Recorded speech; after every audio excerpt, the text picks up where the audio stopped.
Powerful men don't announce themselves. They don't broadcast their plans. They don't run their mouths in rooms where everyone is desperate to be heard.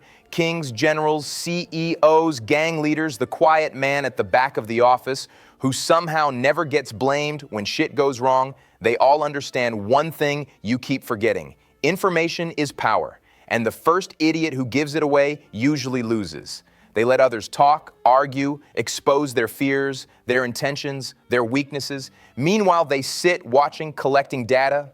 That's how emperors survived court politics, how Machiavellian rulers stayed in power, how real players stay 2 moves ahead while everyone else is busy showing off. You think this only matters in war or politics? You're wrong. It works in small circles and big arenas. In your office, with your friends, with women, in business, in family drama. The one who talks the most rarely holds the power. The one who knows the most and says the least does. Starting now, you can begin with one simple rule. Stop telling people what you're about to do.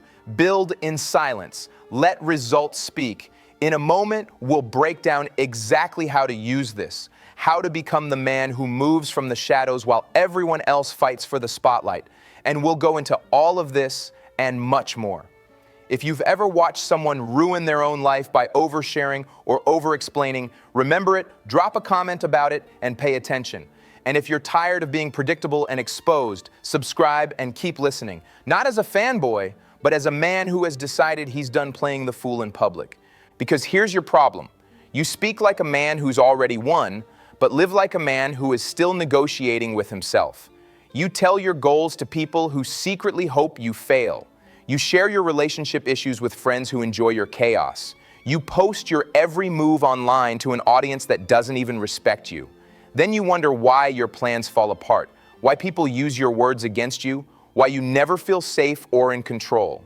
Silence is not shyness. It's a shield, a strategy, and a weapon. Learn it, and people stop seeing you as an easy read. Learn it, and opportunities come to you because you become rare. We're going to break down how old masters used secrecy and stillness to win battles, how you can apply the same principles in your modern life, and how to rebuild yourself in the dark while everyone else is busy chasing attention. If you're serious about becoming that kind of man, stay. Subscribe now, not for motivation, but for ammunition. Now let's start at the beginning. Every serious thinker of power understood one thing. What people don't know about you is more useful than what they do. Machiavelli wrote about rulers who survived not because they were good, but because they were unpredictable, strategic, and willing to hide their real intentions behind a mask. He knew men judge what they can see, so a smart prince shows a controlled image and keeps his real motives buried. Musashi, the swordsman who walked away from over 60 duels undefeated, didn't send letters announcing how he'd fight. He watched, waited, studied. He understood that knowing the other man's timing while hiding his own was the difference between living and dying. Clausewitz, writing about war, didn't describe it as polite disagreement. He called it a duel, a clash of wills. In a duel, the man who telegraphs his swing gets cut down. You're not on a battlefield with swords, but you are in constant conflict over status, money, respect, love. The dynamics are the same. You walk into an argument with your partner and you blurt out your deepest fear first. You sit in a meeting and explain your entire idea before you've even read the room. You tell your friends about your new project before you've done one day of real work. You expose your hand, they adjust. You become easy to manage, easy to block, easy to control. Silence doesn't mean you disappear. It means you choose what to reveal, when, and to whom. Think about the modern man. He wakes up, checks his phone, and immediately uploads his life to people who don't care. He posts his pain, his plans, his arguments, his opinions. He hands over his inner world for free. He gives enemies and strangers a map to his insecurities. He thinks he's being authentic. In reality, he's just being readable. And a readable man is a controllable man. The old masters would laugh at this. The Spartan wouldn't have live-streamed his strategy before battle. The Roman senator didn't pour out his doubts in front of the whole forum. Even the criminals you fear the most understand this. Real dangerous men don't brag. They let rumors do the talking. They live in the space between what people see and what people can't prove. Your job is to become that kind of man, not a ghost, but a mystery. Now we go deeper. If you're still here, it means you're interested. Good. That means we can stop talking like this is entertainment and start treating it like training. First, understand what silence really does for you. Number one, silence gives you information. When you talk, you're giving away data. When others talk, they're giving it to you. Every time you rush to fill a quiet moment, you're paying with information you didn't need to give. In relationships, this looks like oversharing your past to someone who hasn't earned it yet. She smiles, nods, stores your wounds in the back of her mind. Later, when there's an argument, she knows exactly where to hit. You gave her the coordinates. At work, it's the same. You explain your whole plan to coworkers, including the weak spots. Now they can undercut you, copy you, or preempt you. You trained them how to beat you. The silent man asks questions and then shuts his mouth. Let other people expose themselves. Let them show you their fears, their ambitions, their grudges. Your silence turns the room into a confession booth and everyone lines up to speak. Number two, silence creates mystery and leverage. People hate uncertainty. When you don't immediately explain yourself, they start guessing. That's powerful. If you're always talking, everyone knows your exact level, your exact feelings, your exact limits. If you speak less, people project. Some will overestimate you, which can work in your favor. Others will be cautious around you because they don't know how far they can push. Look at your own behavior. The person you take for granted is the one who always explains, always calls, always answers. The person you respect, the one you're slightly nervous around, is the one you're never entirely sure about. You don't know how far you can disrespect them, and you don't want to find out. Silence, used correctly, builds that energy. Number three, building in the dark protects your growth. Most people kill their own progress by announcing it too early. You say, "I'm starting a business," before you've earned $1. You tell everyone, "I'm done with toxic relationships," before you've changed one habit. You declare, "I'm hitting the gym every day," before you've proved it to yourself. Then what happens? You get cheap dopamine from people's reactions. A few claps, a few "you got this," and your brain thinks you already did something. Motivation dies. Then, when you inevitably fail to follow through, your audience remembers. They don't take you seriously next time. You'd be far more dangerous if you said nothing. Work quietly, fail quietly, adjust quietly. Only speak when there is something real to show. Let people discover that you've lost weight. Let them notice your new discipline. Let them see results before they ever hear intentions. Kings and conquerors understood this. They didn't announce every move. They negotiated in back rooms, built alliances quietly, and only revealed their hand when the outcome was already leaning their way. Number four, silence is emotional control. When you're angry, your tongue becomes a weapon that usually turns on you. You say things you can't take back. You reveal how hurt you are. You expose how deeply someone can cut you. That gives them a map of your weak points for the future. In relationships, this is deadly. She says something disrespectful. You explode. You talk for 30 minutes, yelling, explaining, threatening to leave. In that moment, you feel powerful. In reality, you just showed exactly how to pull your strings. A calmer, colder man would do something far more powerful. He'd let the silence hang. He'd look her in the eyes, say little or nothing, and then change his behavior. Reduced availability, less access, boundaries enforced without dramatic monologues. In arguments with colleagues or friends, the one who can sit in silence while the other person burns energy ranting will always have the advantage. Speak when your words can change the situation, not when you're trying to soothe your ego. Number five, silence filters your circle. When you stop oversharing, you quickly see who's really there for you. Try this. Stop telling your friends every detail of your life for a month. Don't bring up your problems, your dreams, your next moves. Just observe. Some people will start pushing for information, not because they care, but because they're addicted to knowing your business. Others will drift away because they can't feed on your drama anymore. Good. Let them go.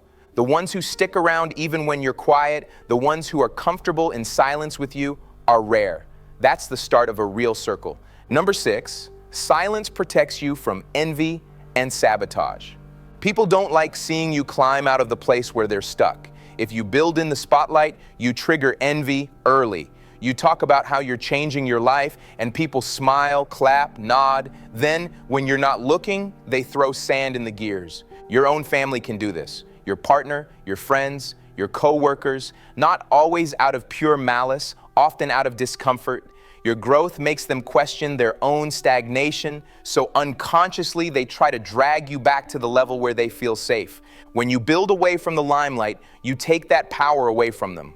By the time they realize what you've become, it's too late to stop it. So how do you actually live this? Let's get practical. Rule 1, never announce a move that isn't already in motion. Talking about what you might do is forbidden. You either do it or you shut up about it. If someone asks about your plans, keep it vague. I'm working on a few things. I'm sorting out my priorities. That's enough? You don't owe anyone a detailed roadmap. If you can't resist talking about something, that's a sign you're emotionally attached to the fantasy of it, not the work itself. Catch yourself. Redirect that energy into action.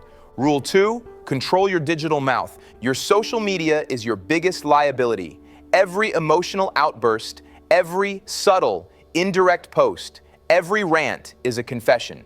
You are handing prosecutors the evidence. Start treating your online presence like a dossier your worst enemy is building on you.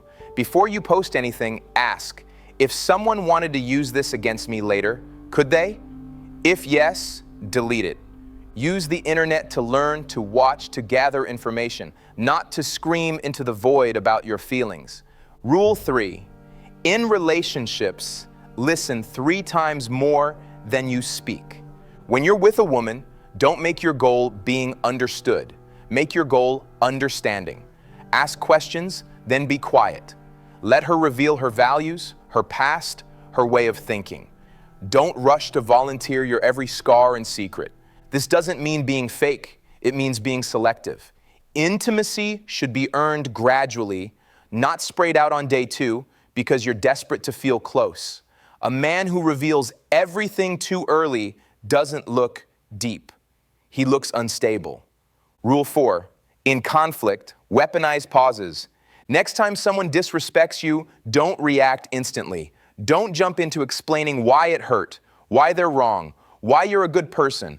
Let the silence sit for a few seconds. Look at them. Let that discomfort grow. Then respond in a controlled, minimal way. Don't speak to me like that again. I don't entertain disrespect. Then either change the subject or walk away. No debate, no justifications. You're not in court. You're establishing a standard. Rule 5, build your fortress in private, your body, your money, your skills. These are your walls. You don't tell the world exactly how thick your walls are or where the weak spot is. Work out without broadcasting it. Learn new skills without bragging about the course you're taking. Fix your finances without telling everyone about your investment journey. When an attack comes, a breakup, a layoff, a betrayal, you'll be glad you built in silence. The man who built loudly is now performing strength while falling apart inside. You, on the other hand, just adapt and move on. People will call it cold. It's not cold, it's prepared. Rule 6, use silence to study power.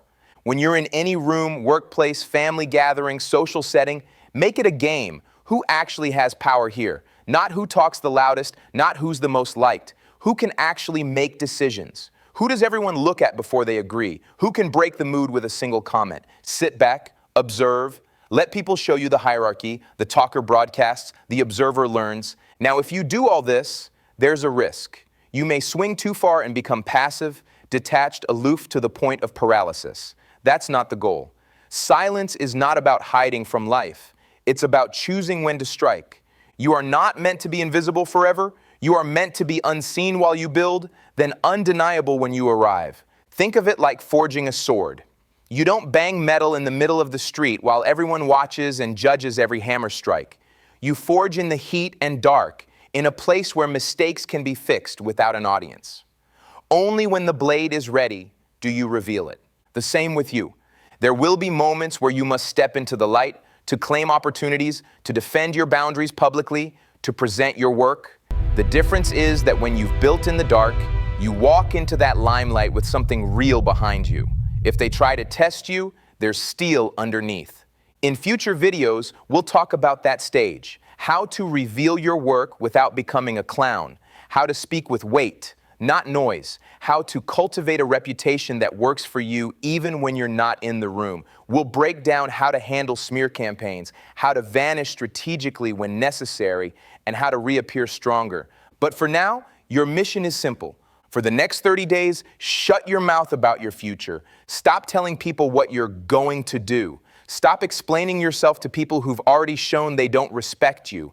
Stop advertising your pain to people who secretly enjoy watching you bleed. Say less, listen more, work in silence. Let your room see the changes first. Let your bank account feel the difference before your followers do.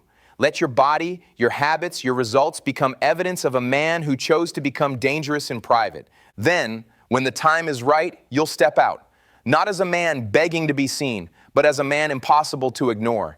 If you weren't sleeping through this video, prove it.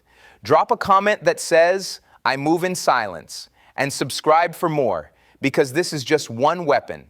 We're going to build you an entire arsenal.